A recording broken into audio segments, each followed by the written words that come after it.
All right, let's kick it off. So we're live here with the Unprocessed podcast. We got a special guest today, Dave Chapman, who is a co-director of the Real Organic Project, and he also runs Longwind Farm in Vermont. So super excited to have him on.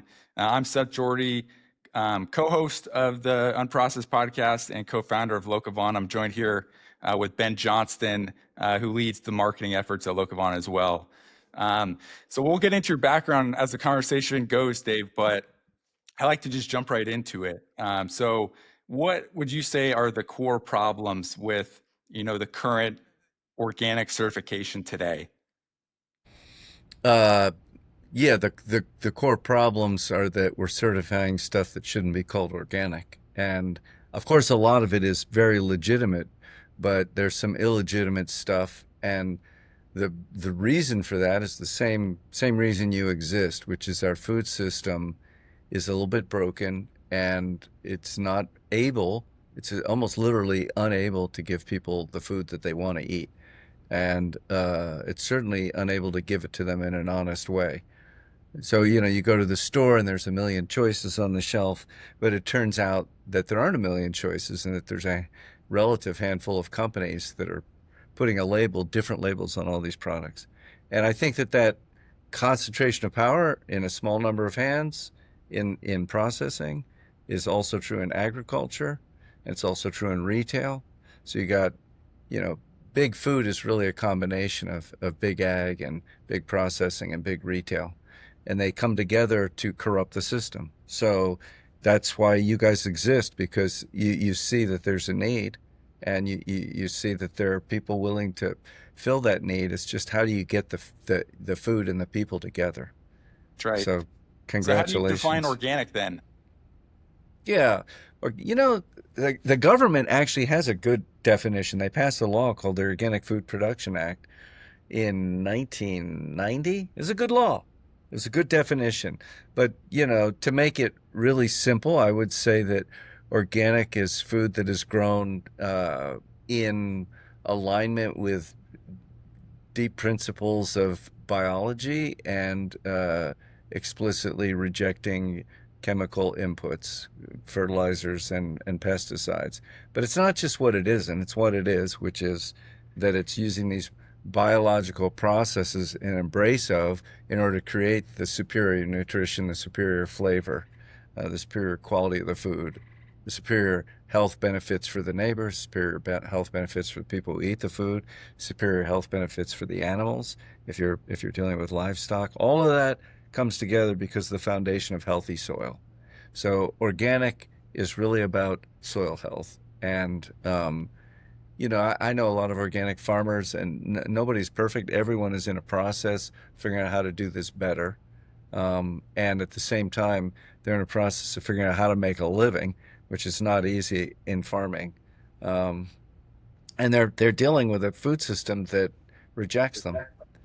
You know, um, Yeah, yeah, and that's one of the reasons that we started Locavana too. Is Seth did a podcast with one of our partner farms. They're called Third Leaf. It's a regenerative apple farm, apple orchard in Greenville, Michigan.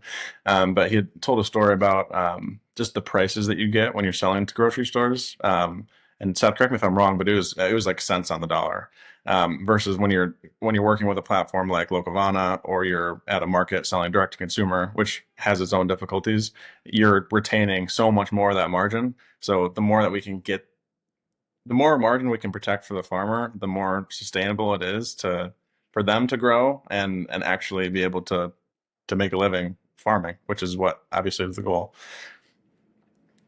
Yeah, and Dave, you mentioned one thing about the soil health. I think that's one of my big learnings as I got into this space, is like everything comes from the soil health. So the soil health leads to, more nutrients in the plant, and it leads to more nutrients in the, output of what you're eating. So if you look at, a tomato that's at the grocery store versus a tomato that's, regeneratively grown with, all the practices for, your certification, they look and taste like completely different products. that's Um, right. and I think It's like, interesting. I just watched a film of a taste test with Dan Barber, who's a pretty famous chef down in New York at Stone Barns, and Hugh Kent had brought a bunch of blueberries to be tasted, and Hughes blueberries, and then there were some conventional field blueberries, and then there were some hydroponic organic certified as organic blueberries. And the hydroponic certified as organic blueberries definitely lost. And Hughes best variety definitely won. But the soil grown were much better than the hydro certified as organic. And so, even in the soil, they've got soil and they've got some health there. Not always. Sometimes it's terrible, but they did at this place. So the question was, well, Hughes tasted better, King Grove tasted better, and they didn't have any toxics on them. There was like zero pesticide. And the other had a program where they sprayed weekly on a prophylactic basis with pesticides. So, if you want the whole package, you're going to have to go for real organic, not just certified organic, because these were from Peru, and they were inferior, and they serve something. So you could say, well, let them compete on an honest playing field, which would be Peruvian, not sprayed with pesticides, maybe, but that's what their claim is. Great. Okay. Hydroponic from Peru, not sprayed with pesticides. And then you have real organic, which are grown in the soil, and then you let the eater make the decision. But that is what is lost. Obviously, for you guys, you are offering that choice to people. Say, look, we're vetting the places, the farms we're getting this from, and we believe in how they grow, and it's all local, and it means it's really fresh, and so see if we're telling the truth, and people who care will pay if there's a premium. I don't know if it's more expensive, but it should be. The conventional system should be cheaper because it sucks, and people are paying. They're paying somewhere. Somebody is paying. For. Yeah. Yeah, and the people who pick the berries in Peru are paying. They're being way underpaid. That's why they're so inexpensive, right? And the health consequences.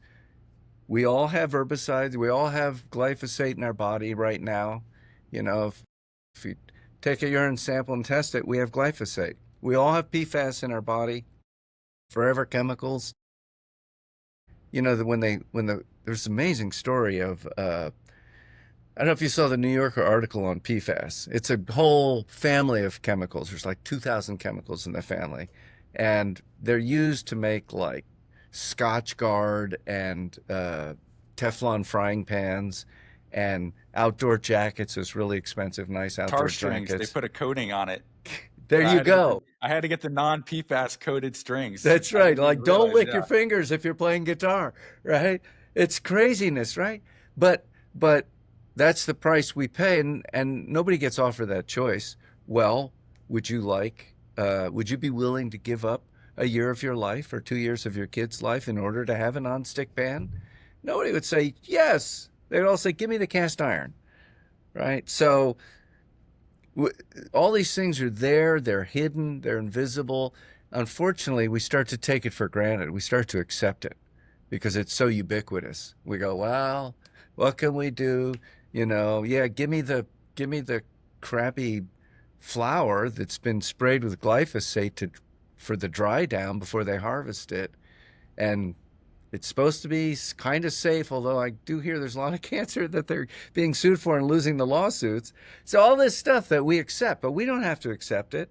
So people like you are offering a choice. People like your customers are saying, we're going to make that choice. It's worth it. This is what we want to do. Congratulations. I want to define hydroponics for the people who don't know. Sure. I'm assuming a lot of our customers aren't super educated on a lot of the different farming practices. We try to do that on our website, but maybe just define like what is an organic hydroponic blueberry versus a real organic certified blueberry. What are the key differences there? A hydroponic certified organic blueberry is a contradiction in terms. So it's impossible to have a hydroponic organic blueberry, and yet there are over $1 billion of hydroponic certified as organic things being sold in America right now. Tomatoes, peppers, greens, blueberries, strawberries are coming in now. So are any of them labeled hydroponic? No, right? And do you know why? Because people don't want to buy that. But let me explain what hydroponic is. So hydroponic is a soilless system. although you can do hydroponic in the ground, normally it's in some kind of a container. And the core of the system is that the plant derives its nutrition entirely from a liquid feed.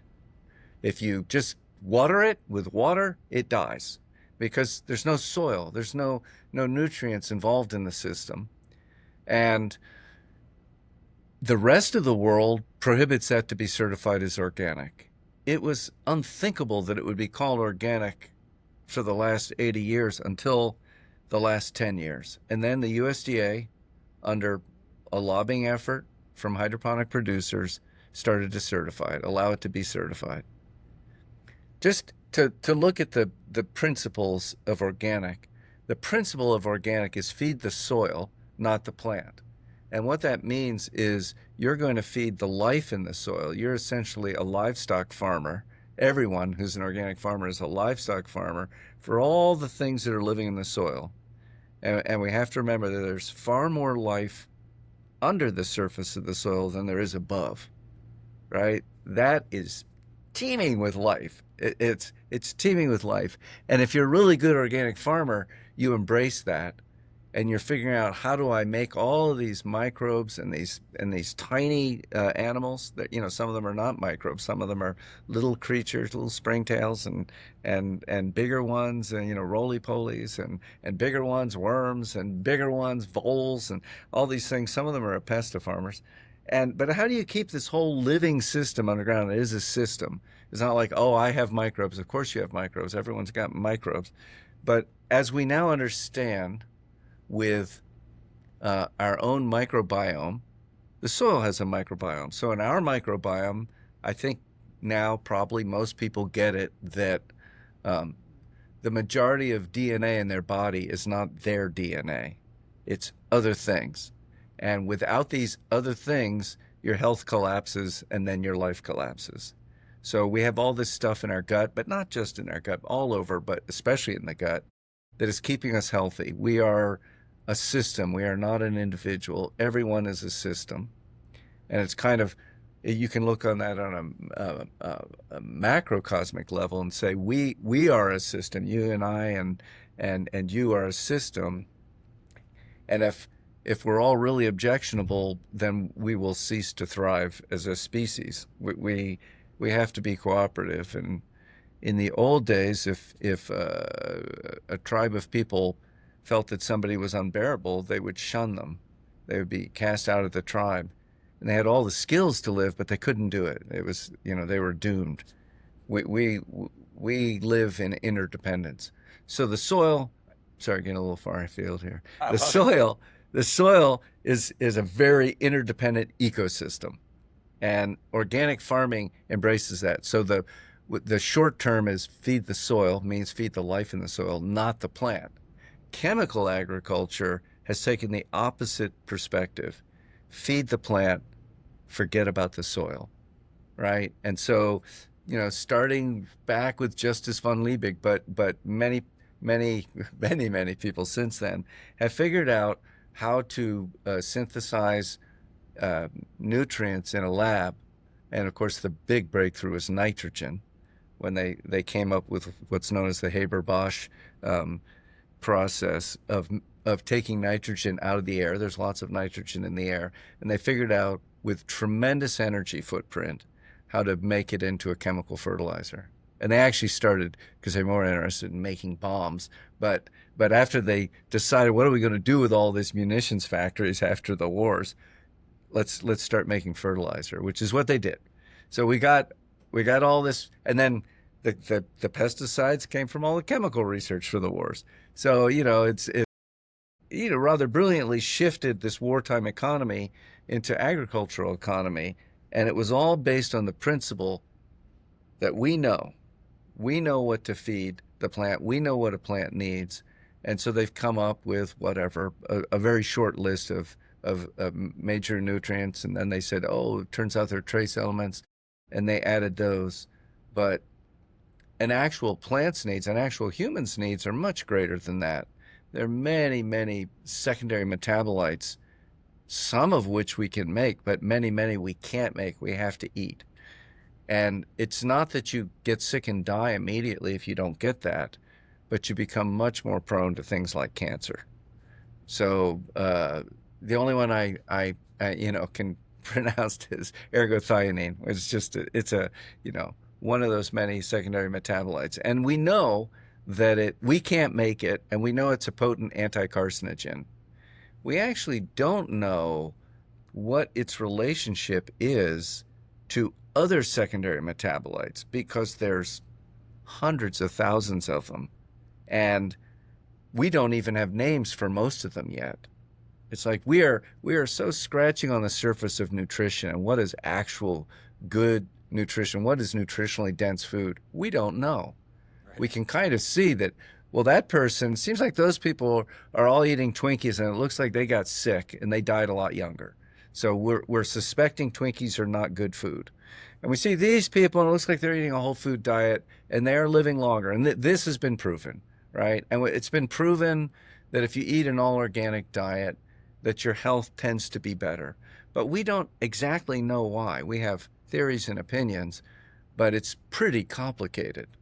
And we're dealing with a complex system. Wonderful, right? We can be a little humble about it and say we'll do our best. We can't always even prove why the healthy food is healthy. We know that taking it in a pill form doesn't seem to work very well. Sorry, supplement people, but it just doesn't pan out very well. And there are no great studies. If you have a serious deficiency like a vitamin C, scurvy, okay, you take a vitamin C pill, you'll get better. I think the same is true for pellagra with a vitamin B. I think it was B12 maybe. And they found if they took a vitamin supplement for that, it works. But for this stuff that impacts your immune system, Right. this is now you're into a complicated area. And I think, when it began, organic farming is very old, obviously. It is the best of traditional farming around the world. We would all call that organic. It was Farming. pre-chemical. It's just farming, right? Organic farming Well, used to just be farming. there was still good farming and bad farming. Okay. So we got to say that some pre-chemical farming definitely led to disaster. That we've lost 6 civilizations, that crashed on bad farming. With And what? it didn't happen quickly.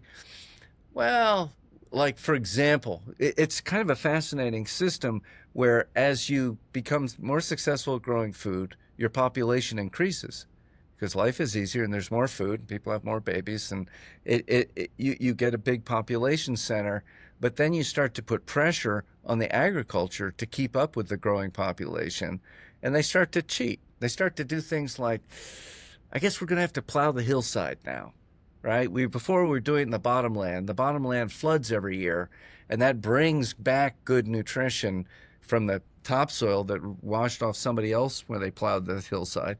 And we got a free gift. Or that would be the story of the Nile Delta, and it flooded every year, and it was the most fertile land in the world because it got a deposit. It was the same as adding a lot of compost every year, and it was just part of their lives that the land flooded and then it went down and then they farmed. But in Southeast Asia, for example, and parts of China, they farmed that land continuously with a pretty high population pressure for 4,000 years, recorded for 4,000 years. And there's a famous book that a guy from the USDA, a radical from the USDA, wrote back in 1913 or something called Farmers for 40 Centuries. His name was King, and he went and he took a tour of Southeast Asia. And he went to China, he went to Japan, he went to Korea, and he was seeing all this amazing agriculture. And it was sustainable because it was circular. So everything, human manure, all organic matter was returned to the soil. I love this story that he told, that he'd see places in China and Japan where people would build these beautiful outhouses on the side of the road, really nice fresh flowers, because they wanted people to stop and poop in their outhouse so they would get the manure for their field. That's the kind of tight cycle that they had. If they had a flood and their soil washed off, they'd go in baskets and scoop it up and carry it back and spend months bringing their soil back. They weren't going to give it up. We have lost that completely. We have nothing like that now. We just go call up the fertilizer salesperson and I'll take, a bit more of this, that, or the other thing. And so our agriculture is one way. It's not a cycle. It's one way. And we bring in chemicals from someplace and our topsoil gets washed away. And which we don't care as much about because we're not relying on the topsoil to grow the crop. We're relying on the chemicals to grow the crop. I can't remember if I answered your question. Oh yeah, and that makes me think. I think we were talking about like farming was like it was just farming before organic farming, and that made me Yes. think too about like the stories you hear about like the first like the pilgrims. Like it seems that there's always a natural shift to a monoculture when you're growing a population. Like their reliance on corn and wheat, and even that, even without the chemical inputs, you're not. It's not a biodynamic environment. There's not, and I'm sure there was some. We can't speculate on what type of cover crops and stuff they're using, but I mean, over time, even without the genetic engineering, they were still breeding the wheat and the corn to be tighter and better, producing higher yields, which is, and correct me if I'm wrong, but that's not good for the soil either if you're not rotating and you're not introducing other um, environmental inputs. There's not different native plants and everything else to provide the other nutrients. Yeah. Well, you bring up a lot of stuff there, Ben. That's great. That's a complicated question, but um, monocrop is not favorable to long-term production because what happens is the pests of that plant build up in the soil. Um, might be microbial, it might be invisible to your eye, but the soil becomes less friendly to that crop. And if you're rotating it, then you avoid that. And so typically on the kind of crops you're talking about, they'll have maybe a 5-year rotation. And ideally, they're doing green manuring in there, which is where you're growing a crop just for the fertility enhancement it brings because the crop is photosynthesizing. And the more diverse the crop, the better. This is very interesting, diversity of cover crops. It's hard to grow, a diverse crop in a cornfield. You can certainly undersow it, and then you take the corn off, mow it, whatever, and the undercrop comes in. But the principles you're talking about are all there. The applications are complex, and you go, well, in this situation or in that situation. The question about of what pushes us to monocrop, and I think what pushes us to monocrop is um, commodity production. Plantation farming is the and cotton is the perfect example of a monocrop. It became the monocrop in the southeast, and it really beat up the soils badly because it's just cotton after cotton after cotton after cotton, and it was not chemical yet. I mean they didn't know how, and so they got more and more problems, and they were looking west because they're going, our yields are going down and down and down. The chemical response to that is we've got herbicides, we've got fungicides, we have ways of sterilizing the soil, fumigation of the soil. So they're applying this contradictory way of thinking, and it doesn't make you an evil person, but it's a problem. Your system is ratcheting down. Now we need more fumigation, and a perfect example of this is strawberries. I just interviewed Julie Guthman, who wrote a whole book about strawberries in California. And you have a situation where, because of population pressure, the land has become very expensive, especially that coastal land where people want to live. In order to farm that, and it's beautiful for farming, and especially it's beautiful for strawberries. It's got this perfect climate where on the coast they can have strawberry season. I don't know about you guys, but for us, strawberry season's about 3 weeks or something. They can have strawberry season for 7 months, right? They've got this nice, cool climate. It doesn't get too hot. I It's grew up down perfect. there. I'm used to There you going to the go. strawberry fields. Yeah. Yeah, where was that? Like In which part? Palmer, California. It's Southern California, in Yeah, between San Diego and LA. uh, perfect strawberry place, right? And it doesn't rain, so it Yeah. doesn't get too Quite the hot, year. and it doesn't rain, so you don't have a lot of fungal diseases. You can just irrigate it when you want to. You got lots of sun. You got enough heat. So all of that meant that if you're farming there, you need to grow a high value crop in order to justify the land, which is strawberries. Perfect. And people set up, and there's a big market for strawberries. So the problem is that growing strawberries after strawberries after strawberries, you definitely get soil disease. So now you need to fumigate. Okay, methyl bromide was the drug of choice, and they come in and they apply methyl bromide every year. And it's not good. It's not good for you if you're the one applying it. It's not so much that it gets taken up in the food, but it gets in the water, and it's very bad for the people applying it. And it's not a good system. It's not a good system to say we can do this. We just have to use this poison every year. And for whatever reason, now we start to need more poisons because we have more pest problems, we have more disease problems, right? And then the weed problems are yet another thing. And so all of this conspires to make it a very heavily sprayed. I just talked about the two most heavily sprayed crops probably in America, cotton and strawberries. And they're both very reliant on a lot of toxic chemicals in order to get their crop. They can still make money, right? But and it's interesting because they're the opposite. Cotton is a very low value crop. It's a very extensive crop, and so the inputs are low, and the price per acre is low.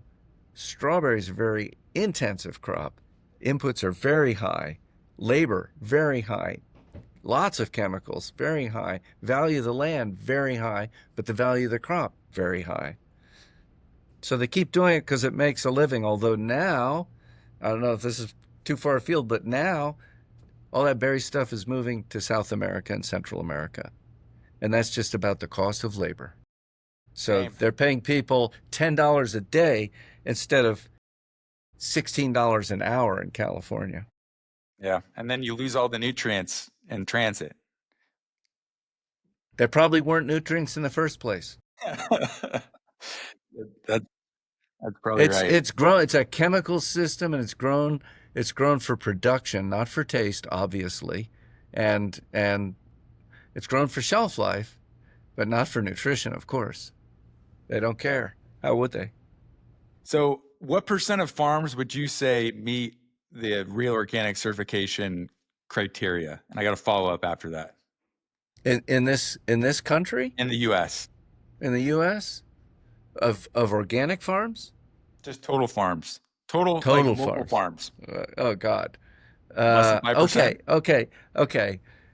All right. That's a pretty complicated question, so I probably can't give an answer. But let's just say that a lot of our local farms, small farms that we're talking about, have chosen not to be certified, not because they don't qualify, but because certification is an irritating and Yeah. expensive bar Yeah. to go over. At the same time, I will have to say that every uncertified farmer I ever met says, well, we're practically certified organic, or we're beyond organic. Organic practices, I see that a lot. Organic practices, Yeah. but I go, yeah, well, what are you feeding your chickens? Conventional grain, right? And I go, well, that's not good. And it's not good. And, so certification has a purpose in the world, and that's why it exists. And I would look at regenerative as an example, perfect example of people who are trying to do something good, but there's no definition. And so who's the biggest champion of regenerative agriculture? Bayer Monsanto. Second place, Syngenta. Really? Close behind, yes, Pepsi, McDonald's, ADM, right? Bunge, they're all there. Cargill, they all love regenerative. Why? Because it's undefined. And they go, oh, at last we can be the good guys. So we're making this public pledge that we're going to be 100% regenerative by 2030 or something. Combo. They believe in it. They believe in it, right?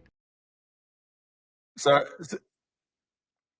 so my follow up And it, yeah, is how, so all right, let's just say there's a large percentage of farms that wouldn't qualify today based on their practices for, whatever reasons. Is it, how expensive of it, like, are they past the point of no return with, because of all the chemicals they've used? Is there an economical way for them to transfer over to, do these correct practices? Because I know there's probably an upfront cost, and I'm just speculating, an upfront cost to switch, but after a while there should be some cost savings because of, making the soil better.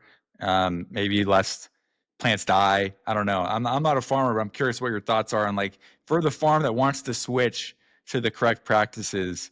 Is that feasible economically? yeah, yeah, yeah. So the in the marketplace, typically there's a premium for being organic, and um, and that is appropriate because it is, if you're really organic, if you're real organic, you're doing things that you're choosing more expensive options. And like I say, if you're going to feed your chickens organic grain, that costs more money, significantly more money. Should you? Yeah. We absolutely want a landscape where everything is organic and it comes back for everybody. It's, in Denmark, the government pays for certification. The farmer doesn't pay for it. The government does. It's because they see that it's of benefit to all of their citizens, even if somebody never chooses to eat organic food. It's a benefit to them for the groundwater that they drink. It's a benefit for the being the neighbor of the farm that's organic. It's a benefit because a lot of people do eat organic, and that means because it's a government health program, it means that the costs go down for the government, which means for the taxes. So I love that picture of let's take the whole country organic, right? Why not? And we're a long, long way from it. We're a long way from it. I can tell you that about 7% of our farmland is certified as organic in America. And no, 1% of our farmland is certified as organic. 7% of our food sales are organic. And you go, wait a minute, how does that work? Right?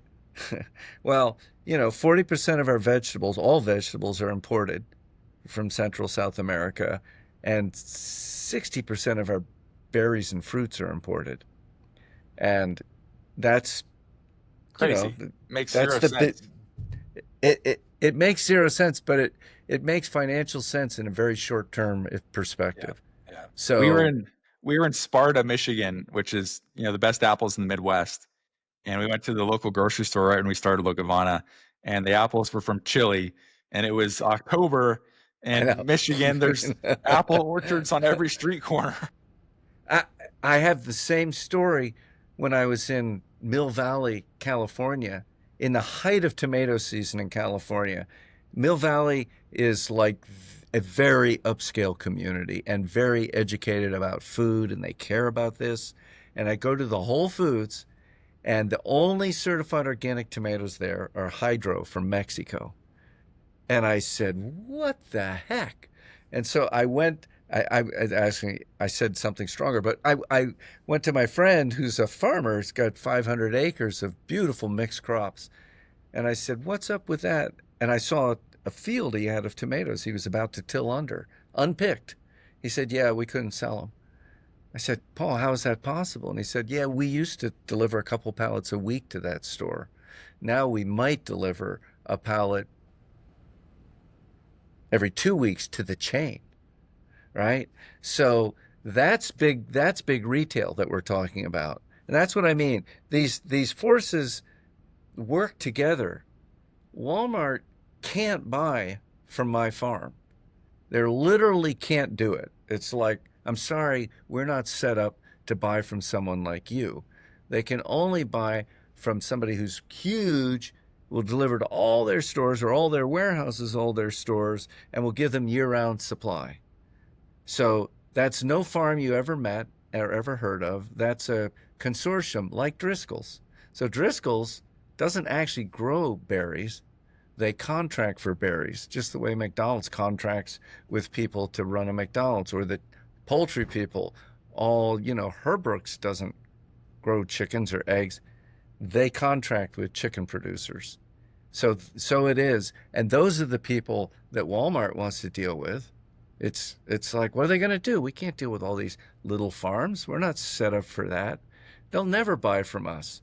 But it's not just Walmart now. Actually, Walmart's not the biggest vendor anymore of organic food. Costco is. Walmart's number two. So those are the two biggest places in the world where you can go to get, or for a store chain in the world, to get certified organic. I would say Costco might have occasionally a tiny dip into real organic. Walmart never. Well, Costco's a little more innovative, but it's all the chains now. I have sold to Stop and Shop. I've sold to Wegmans. I've sold to Shaw's. I've sold to Hannaford's, Fresh Direct. They're all bought up. Not Wegmans. Wegmans is still owned by the Wegmans family, but all the others, and of course Whole Foods got bought off by Amazon. Stop and Shop is owned by Ahold USA, a Dutch multinational. So is Hannaford's, and Shaw's was bought by I think Albertsons, or what's the other one, Kroger's. That they're almost the same company now. They're trying to merge, but Lena Khan wouldn't let them. But we'll see if that continues now, under right? the Trump administration. Yeah. So we see big retail is a huge player in this, but the big retail says, what are we supposed to do? Because we're up against big supply. We have to get big in order to deal with it. So it's this whole weird system that does not serve us, does not serve the farmers. It doesn't serve the eaters. And hopefully it does serve you guys, because this is the possible rebel alliance saying, well, look, we can't get the food we want in the store. We literally can't get it. And people do want it, and people do want to grow it. How in the world do we come together? Yeah, there's that gap between the grocery store side and then the local, where there's no in between.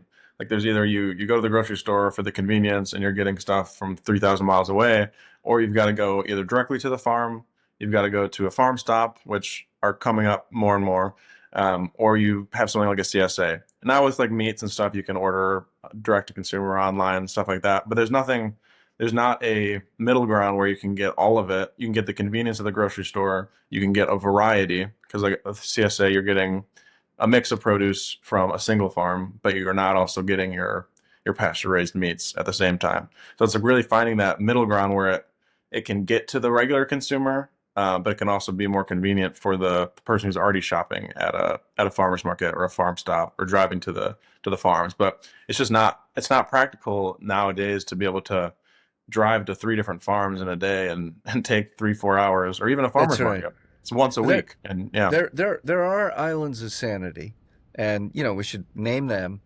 If you go to California, there still are independent stores that have relationships with local farmers. Of course, most of the food is still bought in the chains, but that exists. And some of the independent stores are small chains, and there are still co-ops in America, and there are hotbeds like Minneapolis has a lot of co-ops. So a lot of food gets bought there. But for most people, you're right that their choice is, if they're lucky, it's like a decent chain that offers something, and if they're not lucky, it's the corner bodega, and they get what they can from where they live, or it's a long journey. So yeah, but I will say, I think that the CSAs are changing and getting more like what you're doing. I see it that they're going, okay, we're going to offer meat, we're going to offer eggs, and we're going to offer bread. They're getting smart that people want all this other food besides just, most of the CSAs started as vegetable farms, but they're now banding together more, and the food delivery. Like, I will say, an example of a big food delivery that has worked pretty well, not anywhere like what you're talking about, what you're offering, but Fresh Direct in New York City is a pretty interesting company, but they got sold to I'll Hold USA too, right? That's the thing. When you become successful, you become so attractive to these big guys, and they're going to go, we're going to make you much bigger, which they will. And in that process, something will be lost. And I still sell to Fresh Direct. I love them. They're great. But I just know that, I'm just waiting for the day where they say, well, geez, Dave, we need to talk about price. That's always how it starts. Right. I go, what are we going to talk about price? I haven't raised the price in 25 years. Yeah, but your tomatoes aren't dipped in gold. And I go, people love them. Your customers are buying them. Yeah, but and I've had it happen a number of times now. And then the customers call me really angry, going, why can't I get your tomatoes anymore? And I go, I'm sorry, because the store chose not to buy them anymore. One lady was great. She was reaming me out. And she said, you must be smarter. You must be smarter. I just loved it. I'm being as smart as I can, lady. I really am. But I can't persuade Stop and Shop to keep buying my tomatoes. So I'm sorry. Honestly, when I think about how you laid out the whole, big food supply chain, it makes me think that they're not nefarious. It's just really competitive. And if the customers demand, consistent avocados in Michigan, like how do you get those efficiently to Michigan in season and look like a real avocado and when it's not in season, like you just have to cut corners. So I think part of the problem is it's just the consumer wants everything, consistent. They want a year round. That's almost part of the problem because that's what these big food are responding to.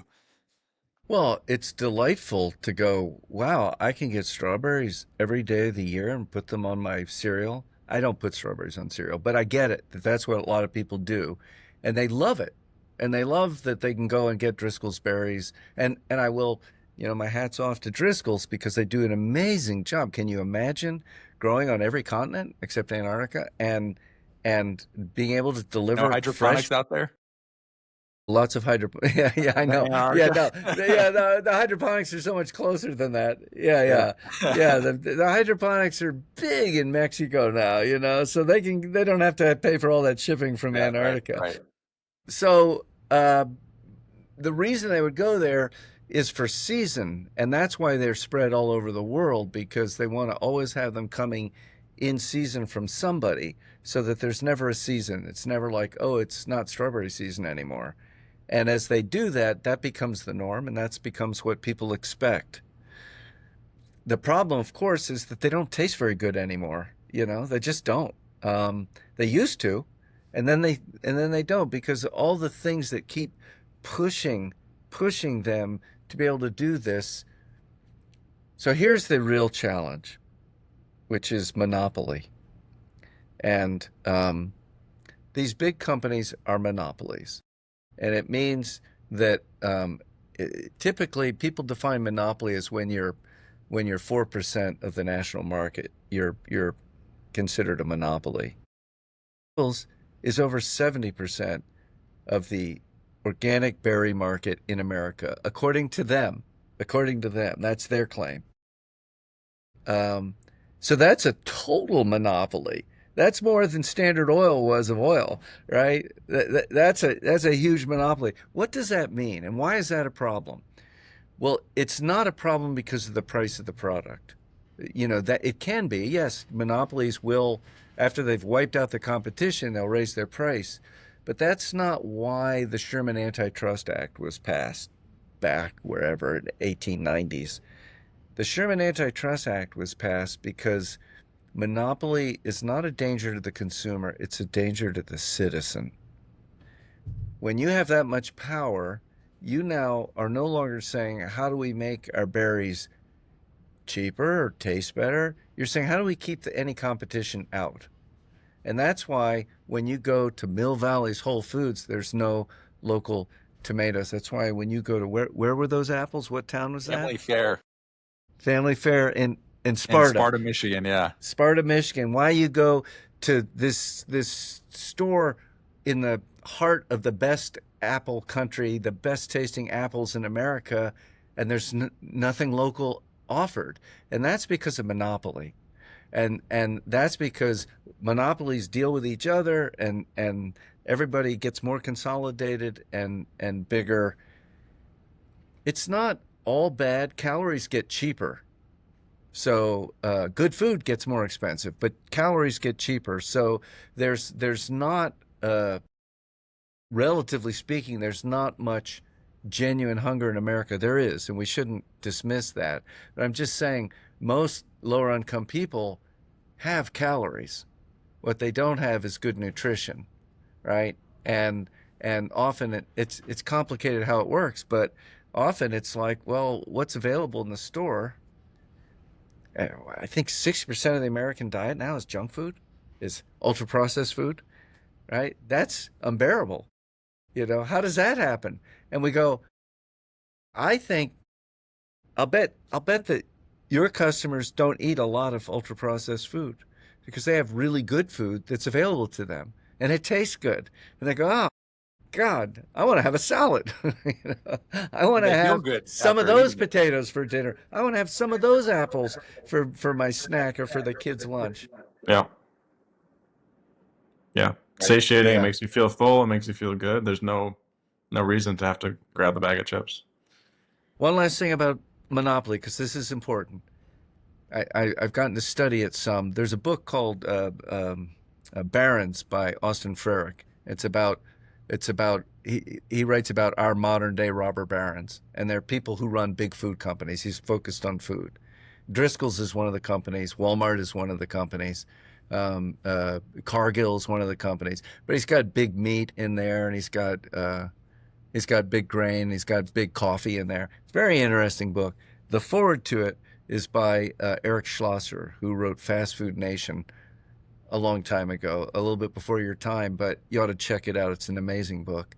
And his forward is looking at the writings of Adam Smith, who is considered, the George Washington of capitalism. And all these people love him, but that's because they haven't read him very carefully. And he's quoting him, and Adam Smith is saying, the enemy of capitalism is monopoly, right? Capitalism will be destroyed by monopolistic companies. And the role of government is to defend and protect capitalism from monopoly. Well, that is not the role our government has taken. And in the last administration, Lena Khan was running the Federal Trade Commission, and it was the first time in a very long time that we've had a champion in Washington saying no to monopoly. And she was fighting a huge uphill battle. We don't hear much about her, but you would hear a lot about her if you read the Wall Street Journal, because there were like 100 editorials against her in a Silicon year. Valley guys don't like her very much. I know that. Yeah, no, they wouldn't like Lena, right? And she doesn't like them because she thinks that what they're doing is very damaging and destructive to us, to our country. And I think, events are proving us to be correct. I will say there actually are some libertarians who do like her. So there are some people on the far right who go, no, we're with Lena, right? We don't want to see monopoly either. God bless them, all right? So I wouldn't call myself a libertarian, but I have a lot in common with the people who believe that. And Mm-hmm. I don't believe that that's the current administration. There's some voices in there, but no, basically, they want to deregulate and Well, I think that aligns perfectly with the libertarian ideology because it's based in like personal responsibility, like personal autonomy and informed consent is a huge part of that. And right, I think the whole, especially, I mean, just going back to just the produce, organic produce, grocery store produce, there's no level of transparency, there's no level of informed consent, and it goes back to the production, like you said, where even if the chemicals aren't necessarily on the produce when you get it, which I think it could be depending on the product, but it's the runoff in the water, and then that cycles into the rain and into our drinking water and into everything, and we don't. There's no informed consent there. So even if you're eating organic produce, like you're affected by that, and that's why I think there is a gap to be bridged with the Lena Khans and that type of political aisle, and then the far right, the libertarian ideology. There's a union there for I sure. agree. I Yeah. agree. I agree. It's interesting that what's his name? I always forget his name. But anyway, one of those guys, he was defending Lena Khan. He was saying, no, she's right. And I thought, okay, you're telling the truth. So I Hmm. agree. There's a lot of common ground there. Um, Yeah. So bringing back to hydroponics a little bit. So yeah. you mentioned they're coming from Peru when you're talking about the products. And then you mentioned importing a few other times. So is the issue with hydroponics being acceptable under organic, does that have anything to do with lax regulations of importing organic goods? Like, could I be a hydroponics organic farm operating in the United States and still be able to Yes. be considered organic? And Yeah. is Yeah. that a definition issue with how USDA Organic was founded? And then, because you said they embraced it like 10 or so years ago, was it sort of just a loophole, or was that always part of the goal to be accepted? Well, the language of the law pretty clearly prohibits hydroponics, but it never mentions hydroponics. It never occurred to anybody in 1990 that, God, I wonder if we should talk about hydro. Hydro was this tiny little sliver, it was happening with hobbyists in this country, and it was starting to happen then in Holland in earnest in vegetable greenhouse production. But nobody thought that that would be organic, right? And then, and then there was a recommendation because it did come up. And so in 2010, the National Organic Standards Board, which is a group of 15 people appointed by the Secretary of Agriculture to represent you and me, came up and overwhelmingly voted that hydroponics cannot be certified as organic. Great. So then the National Organic Program, the USDA, ignored that, right? And within 3 years, they were definitely favoring certification of it, and it was happening in earnest. Why did that happen? And I asked the head of the yes, exactly. I asked the head of the National Organic Program, Miles. I don't even understand why we're having this conversation. I don't understand why you're defending the certification of hydroponics as organic. It clearly doesn't qualify. His answer was, well, I just want to encourage innovation. And I thought, I don't believe you. I don't believe you that that's why. And I've learned from very knowledgeable, informed people that there was lobbying going on far above Miles's level. Miles is way down here, way, way up, right next to Vilsack, the Secretary of Agriculture. They were being lobbied by somebody with enough money to do the lobbying. And it had to be one of two companies. I don't know for sure which. It had to be one of two companies who were doing that. It was done very quietly at the top level, and the word came down. The word came down, and I don't think it was as simple as a bag of money. I have no idea. I think the way the relationship between the USDA and the lobbyists and the corporations is very murky. And when you get done as Secretary of Agriculture, you get $1 million a year job working for as a lobbyist. Actually, that's exactly what happens. Yeah, and if you're just a lowdown, then you get a job as a lobbyist for a lower pay scale. So it's an unhealthy relationship, and it's not new that there's corruption in government. There's corruption in everything, but it's a fight that I hate to say it, but I think it's a fight we need to fight. And we started the Real Organic Project because we got tired of fighting a losing fight, and we said, well, let's just do it ourselves. And good idea, good idea. But I've come to believe that we still can't abandon government, even if we feel that government is abandoning us, because it's too important. It's just there are too many problems that can't be solved locally, individually. Yes, we vote with our dollar, we vote with our wallet. That's great and important. And that's the beginning of building a movement. But in the end, that movement's got to manifest so that we change policy because we're up against huge problems. And we do need to change policy. And do need to change enforcement. We do need a government that will protect us from these large amoral corporations who have they see their role as to make a profit, not as to save the planet. Right. And the ones who try to save the planet, okay for you, later for you. Emmanuel Faber tried that with Danone, and he did beautiful work for a few years, and then they had a couple down quarters, and there was a stockholder revolt, and they got rid of him. So going back to the innovation point you mentioned. Yeah.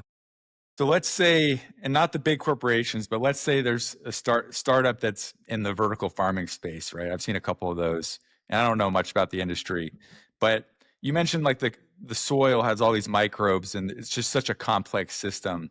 Is there any way in the next 25 to 50 years where they can simulate that in a vertical farm using technology, AI? I don't know. Like, do you think that's possible where the nutrient quality could be similar between the two, whether you call it organic or not, just from a consumer standpoint? Yeah. I doubt that we'll ever be smart enough. One of my friends said if you added everything to hydroponics that there was in the soil, you'd end up with soil. So, because it's not just things. It's we're talking about a system that is so complex that how do you study something when you pull a particular microbe to study it and it dies immediately? Because it only lives in the ecosystem. So we're dealing with a complexity theory that is beautiful. There's nothing wrong with that it's so complex. It's what's right. It's what works. I will say one thing about vertical, whatever we want to call it, production, greens. It, it's a Ponzi scheme. It isn't profitable by anybody's standards, right? The only way that things like Plenty survive is that they get other rich people to put money in, right? It's the only way. There's a It lot of doesn't big money work. in that, yeah. But I think All of a lot those of them have things, all failed. of those growing in containers, they don't work in a financial system. Greenhouse growing in a bag of cocoa coir works financially. It A bag doesn't of what? work a shredded coconut husk. Okay, yeah. They call it coir, and it's just shredded coconut husk. They have to wash it extensively to wash out the toxins that are in there that make it that a plant won't grow. Sometimes they treat it with calcium nitrate to buffer all of that stuff. And then they put it in a plastic bag and they put a plant in it and they put a drip stake that drips the nutrients, which are made somewhere else and mixed up in a tank. And then they're recycled and they're sterilized before they go back out. It's a whole system. And they know how to do it, and it works. And who knows whether they could even grow stuff that tastes good? I don't know. I know the stuff they grow doesn't taste good. But, maybe they could. I don't know. I know it's not the food I want to eat, and I know it's not the food anybody else wants to eat. And that's why they never call it hydroponic. That's why they will never start their own label. Oh my God, they run from that word. We're not hydroponic. We're container grown. Excuse me, that's a hydroponic system. So hydroponic isn't about what your substrate is. It could be water, could be air. That's what they're doing in the vertical greens. They just miss the nutrients over the roots. But it's all hydroponic, and it's hydroponic if you have a bag of shredded coconut husks and you put the drip in and it's got the nutrients. That's what hydroponic is. And could they come up with, it's interesting, Seth, they haven't really changed the tank mix in a long time because they got it pretty well dialed in. And they've The tested innovation's kind of died down. well, for the tank mix, Yeah. they've tested the major nutrients. They know exactly what it needs for the plant to thrive. They've adding micronutrients so it will thrive, but they don't know secondary metabolites. I've talked to them.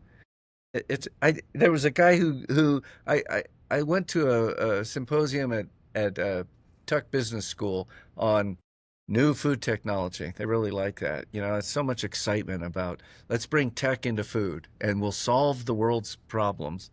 And they were making fake meat and they were really excited. And they said, and we tested five, we found five secondary metabolites that we're now adding to the tank mix where we're growing the meat.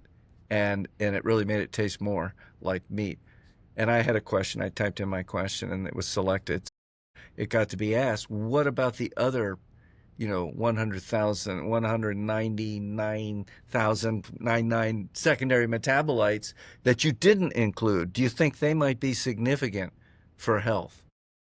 And the guy said, I don't know. We were just looking for taste. So here's an interesting thing. This is important about this. What they might learn how to do, they know how to hack our taste buds. Doritos, those food engineers, they know how to create craving in us, and they're very good at it. So, be careful about, I bet you can't eat just one, because maybe you can't eat just one. Maybe once you start that food, I you ate the can't whole stop. bag. It's You insane. eat the whole bag. It's designed that way. And they're really smart people, many of them, who have done this work, okay? Now they're starting to figure out how to actually even hack the genes of the food so that it will taste good. Now we're maybe in danger, already we're in danger of losing our most incredible device for sensing nutrition, which is our tongue.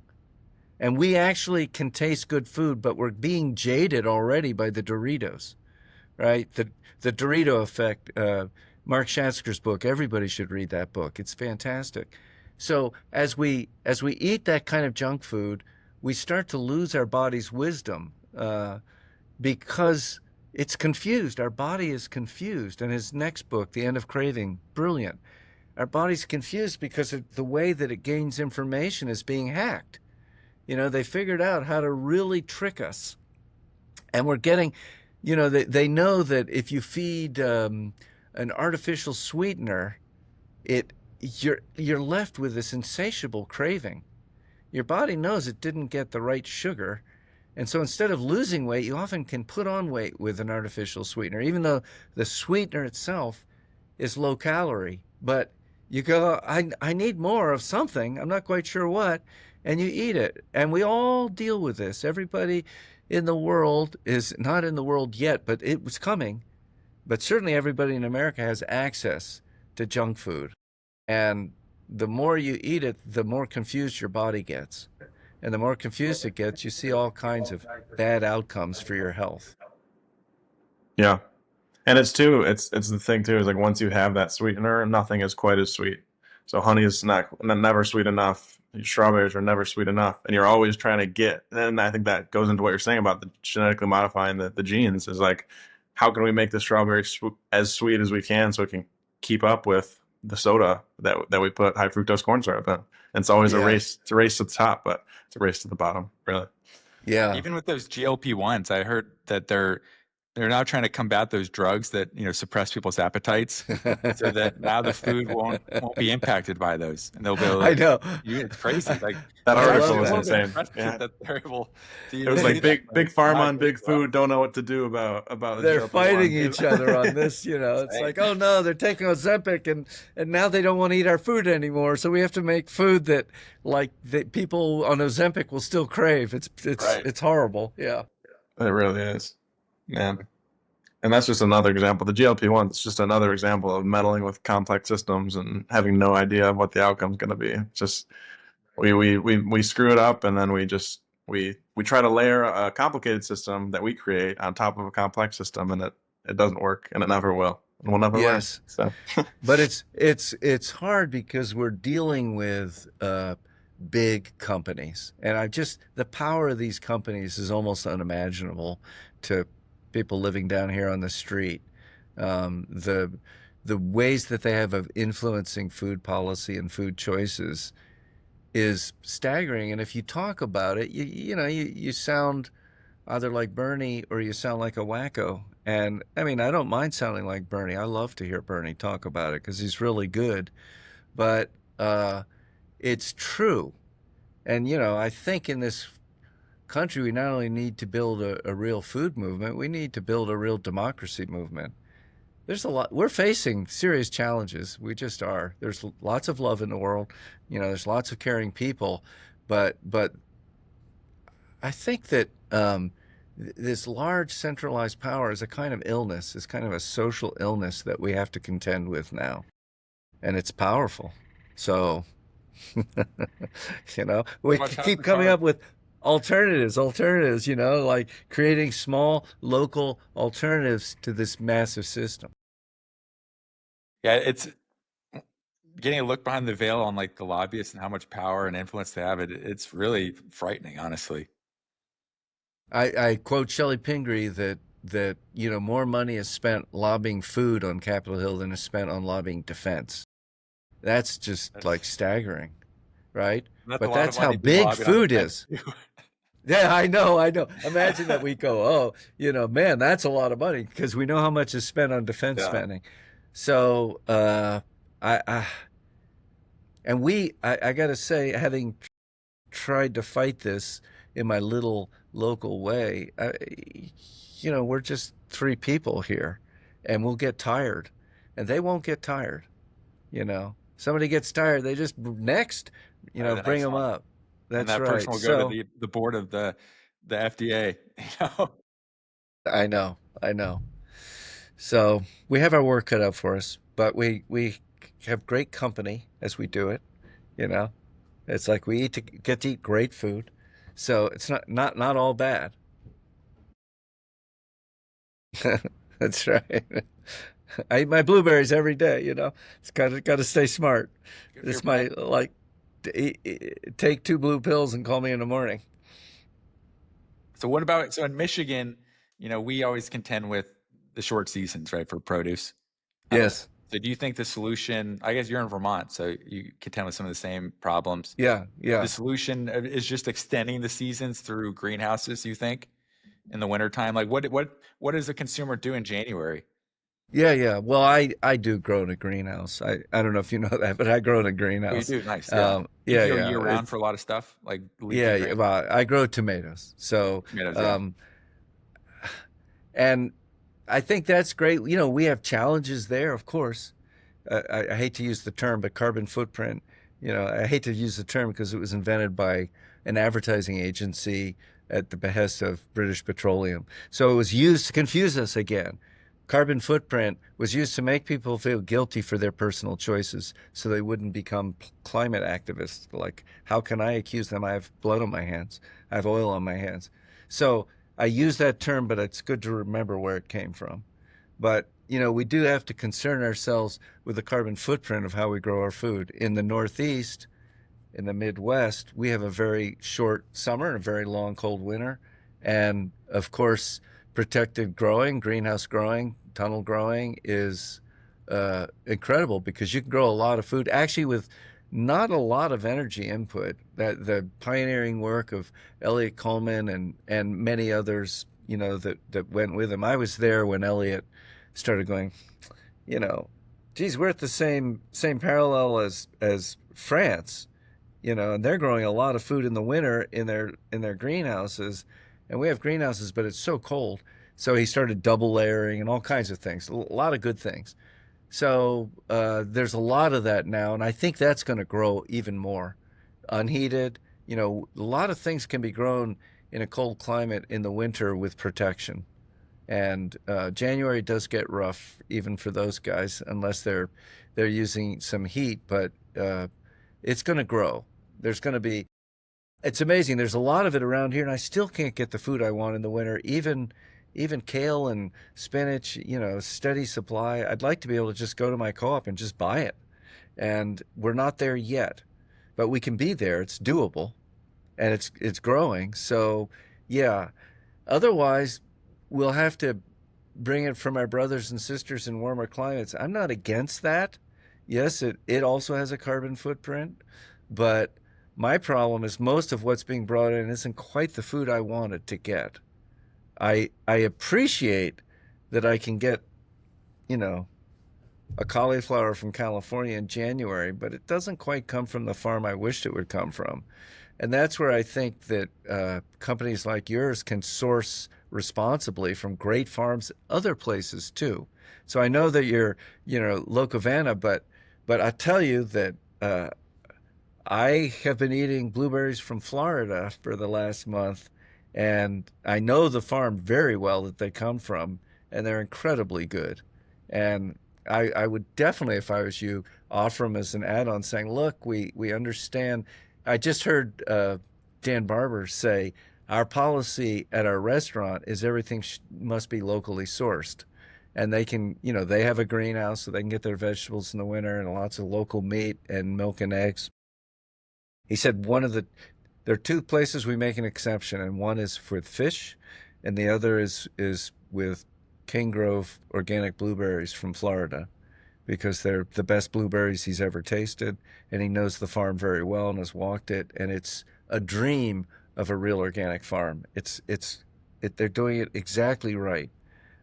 Everything about it is right. Uh, Yeah, you notice so that when we've like one of our sorry to cut you off, one of our vendors, like I had mentioned, Wild Coyote Farm, they're real organic certified. And when you go to their farm versus other farms, like you can really, like you said, it's just got an aura to it. Like you can just really tell just the life and the energy from it. Not to get like woo woo, but you can really feel it, and it's beautiful visually because it looks right. It looks how you would picture a farm, We and it's did it. just We did a test last night with those eggs, right, Ben? yeah, we did. Yeah, yeah. We cracked an egg from Jewel right down the street, and cracked an egg from Wild Coyote, and one was piercing, piercing yellow orange. The other one was light yellow. The size was different. Like the strength of the yolk was completely different. yeah, So that's what you're getting, you know. yeah, eggs show it. That's right. It's really clear.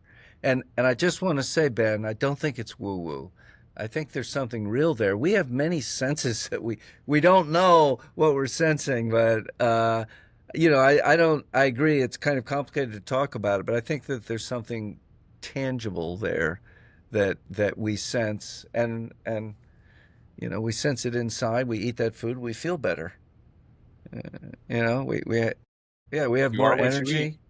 Yeah, we have more energy. We're smarter. I agree with that. It doesn't mean we won't get sick, and certainly doesn't mean we won't get old and die. All that will all happen, and we might even die young and still have a great diet.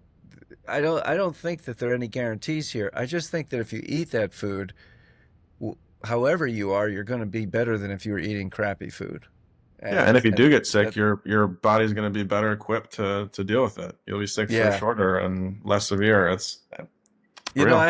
I have some friends who are organic farmers, and they were absolutely convinced that because of their diet and lifestyle, they were basically bulletproof with COVID, and two of them got very sick, and one of them had to be intubated. I mean, and I'm just saying, I think it's a mistake to think that anything makes you bulletproof. Oh, But for sure. yes, you should eat good food. You'll be healthier, but it doesn't mean that you won't get sick. Yeah. A lot of Yeah, factors. definitely. Yeah. Awesome, Ben. Do you have any other final questions? This has been an awesome interview. I've learned a ton. Yeah, no, I don't think so. Um, I'm sure we could go on for a while, but uh, yeah, a lot of great insights. Yeah, Dave, thank you very much for all the insights, all the Uh, time. I'm to really excited to add more real organic farms to our site. Our first one, Wild Coyote, has been a really good seller for us. So we'll continue down that path because the quality is just it speaks for itself when you try it. You know, you can totally tell the difference both in how it tastes, how it looks. So really appreciate what you're doing over there. Thank you. I appreciate what you guys are doing. Seriously. And when you're done, I mean, just to tell people, we do have a podcast at Real Organic. We release weekly. We have over 200 episodes. It's Hmm, incredible. that's We great. have Yeah, I've interviewed Al Gore and Michael Pollan and Vandana Shiva and Alice Waters, and I just so many people, two senators and so many farmers, and so I really encourage people to go. But I will it's a try great to show. find a way to share this interview with our audience too. So I I appreciate enjoyed it. it. You guys are obviously dialed in. You're asking great questions and thinking great thoughts. So let's continue this relationship. Absolutely.